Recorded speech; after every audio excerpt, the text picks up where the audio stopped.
Assalamualaikum warahmatullahi wabarakatuh. Perkenalkan saya Manisa Putri dengan NIM akhir 027. Jadi saya akan menyampaikan hasil laporan praktikum terkait analisis konsumsi pangan melalui 24-hour food recall methods di mata kuliah survei konsumsi pangan. Sebelumnya salam hormat untuk Bu Rian selaku dosen pengampu, salam hormat juga untuk Bu Dini selaku dosen pengajar. Oke, selanjutnya ada latar belakang di mana definisi dari food recall 24 jam ini yaitu teknik penilaian konsumsi pangan yang paling banyak digunakan dalam survei gizi, digunakan untuk menggambarkan asupan makanan zat gizi individu secara detail dan kurun waktu 20 jam terakhir.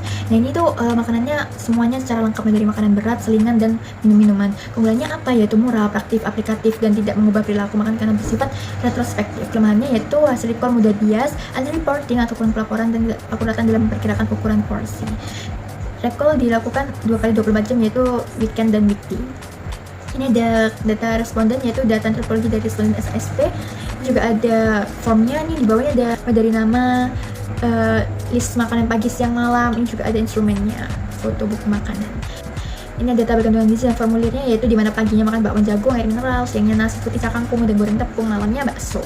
Ini food waktu weekday juga sama, cuma makan 1 kali nasi, ya nasi ayam katsu, siangnya cookies, somai, sorenya juga cuma ngemil, makan kemasan, malamnya baru bakso juga lagi. Gimana analisisnya? Itu pola konsumsi gizi makro sepanjang SSP ini defisit energi yaitu 68% dengan ketidakseimbangan gizi makro, di mana protein, lemak, karbohidrat, including dietary fibernya dan proteinnya belum mencukupi kebutuhan.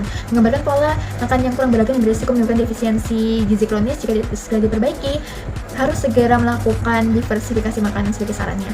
Ini untuk kelengkapan gizi mikro di weekendnya, itu pola konsumsi gizi mikronya itu asupan vitamin A nya bisa terlihat ya, ini berlebih sekali. Vitamin C, folat, dan gizi kalsiumnya ini malah kurang. Asupan vitamin C yang lainnya bisa dapat ada imunitas tubuh yang lemah, dan evaluasinya itu melakukan diversifikasi pangan atau keragaman jenis makanan seperti buah segar sumber vitamin C dan sayuran hijau sebagai sumber folat.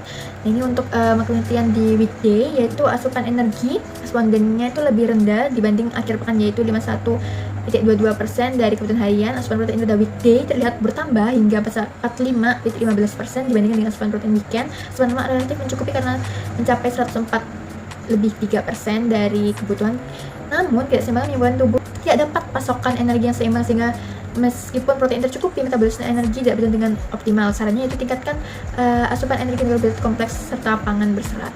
Nah, yang sebelahnya yaitu mikro untuk weekday-nya yaitu pola makan responden tidak seimbang. Nah, ini sama juga, vitamin A terlalu tinggi namun minim vitamin C, folat, dan kalsium. Kurang vitamin C itu tentu akan berdampak pada imunitas tubuh, bentukan kolagen, penyerapan zat besi, fungsi sel darah merah terganggu, dan yang lainnya. Sebagai sarannya itu perbanyaklah vitamin C untuk mendukung imunitas dan penyerapan zat besi, dan meningkatkan asupan folat dari sayuran hijau, soya bayam, kangkung, kacang-kacangan, dan yang lainnya.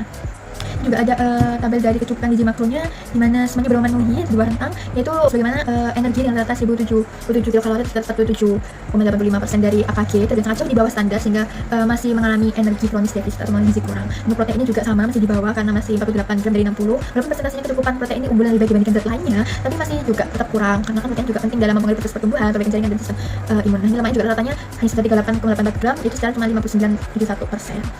Ini juga mengalami defisit lemak. Resikonya karbohidrat juga sama, kurang, hanya 120 hingga 360 gram, sehingga jauh dari rentang kecukupan. Kalau banyak karbohidrat sebagai sumber energi sangat berisiko menyebabkan tubuh menggunakan protein sebagai sumber energi alternatif. Rata asupan serat kelompok hanya 5,5 gram atau 17,22% dari kebutuhan harian sebesar 32 gram, yang berarti sangat rendah. Kekurangan serat dapat berimplikasi pada gangguan pencernaan seperti konstipasi. Ini ada tabel dari zat gizi mikro dari kelompok 1 yang mana bisa terlihat belum semua kecuali vitamin A-nya berlebih sekali di perhitungan. Vitamin A-nya nih berlebih 14% dari AKG. Ini menunjukkan bahwa kelompok ini telah memenuhi kebutuhan harian karena dengan toleransi kurang lebih 10% itu masih diperbolehkan. Vitamin C-nya juga serta masih belum kurang karena 24 mg atau sekitar 31% dari AKG. Atau kalsiumnya juga terbaca informasi kondisi yang kurang, katanya hanya 98 mg. Risiko kesehatan tulang gigi dan jangka panjang. Folatnya juga sangat kurang karena jauh angka kebutuhan harian. Kondisi potensi meningkatkan risiko anemia mikroplastik, dan besinya juga kurang, hanya 11 mg atau 91% dari AKG, berisiko menyebabkan anemia defisiensi zat besi. Untuk kesimpulannya itu secara keseluruhan pola konsumsi responden SSP maupun data kelompok 1 gizi agri budaya menunjukkan defisit energi dengan ketidakseimbangan zat gizi makro. Protein relatif lebih baik pada weekday namun tetap belum memenuhi kebutuhan. Lemak cenderung lebih di weekday tapi lebih rendah di weekend. Karbohidrat dan serat konsisten rendah pada kedua periode sehingga keseimbangan energi metabolisme belum tercapai secara optimal.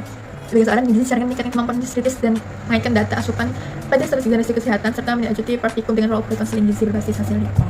Nah, ini terkait referensi yang saya pakai, mungkin itu aja yang bisa saya sampaikan. Lebih sehingga maaf. Wassalamualaikum warahmatullahi wabarakatuh.